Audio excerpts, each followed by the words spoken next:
3 minute.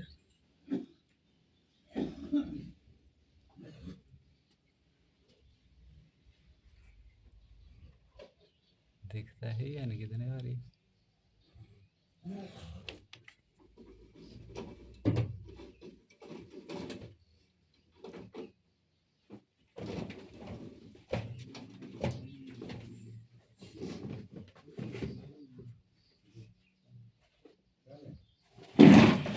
चला